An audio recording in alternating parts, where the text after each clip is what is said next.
Hello everyone, good morning. তো কেমন আছো সবাই? আশা করছি ভালো আছো। আর আমি যেরকম বলেছিলাম যে আমাদেরকে মাঝ রাস্তা থেকে হলুদের জন্য রিসিভ করে নেবে, তাই জন্য আমরা ওয়েট করছিলাম। তো ফাইনালি আমাদেরকে রিসিভ করে নিল গাড়িতে করে।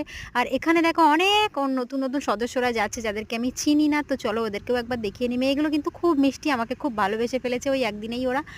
আর অলরেডি বিয়ে হয়ে গেছে, আর হলুদের এই ভিডিওগুলো ডিউ পড়েছিল, তাই জন্য আমি ছেড়ে দিলাম। আর এই যে আমাদের দুই মহারানী, আর এটা আমার বৌদি, সবাই চেনো যারা যারা ভিডিও ফলো করো। আর এই যে মেয়েগুলো ছিল, মিষ্টি মিষ্টি মেয়েগুলো, ওরা তো আমাদেরকে মানে আমাকে বিশেষ করে মানে খুব ভালোবেসে ফেলেছে খুব। আর আমার মানিক দেখো কেমন সেজে এসছে। তো আমরা বিয়ে বাড়ি পৌঁছে গেলাম, মানে বউয়ের বাড়ি পৌঁছে গেলাম। আর এখানে এক এক করে হাতে তত্ত্ব নিয়ে সবাই ঢুকছে, ভদ্রমহিলারা। তো এরা তো খুব ভালো ভালো সেজেছে, ওই যে হার কানের জুয়েলারিগুলো পরেছে, ওদেরকে দেখতে খুব মিষ্টি লাগছিল। আমাকে কিরকম লাগছিল আমি জানি না, তোমরা বলে দিও। আর এই যে ছিল তত্ত্ব। তো ফাইনালি এখানে আমরা চলে গেলাম। এটা আমার বোন, যেখানেই ছবি তুলবো গিয়ে হা করে থাকবে। তো চলো আজকে টাটা।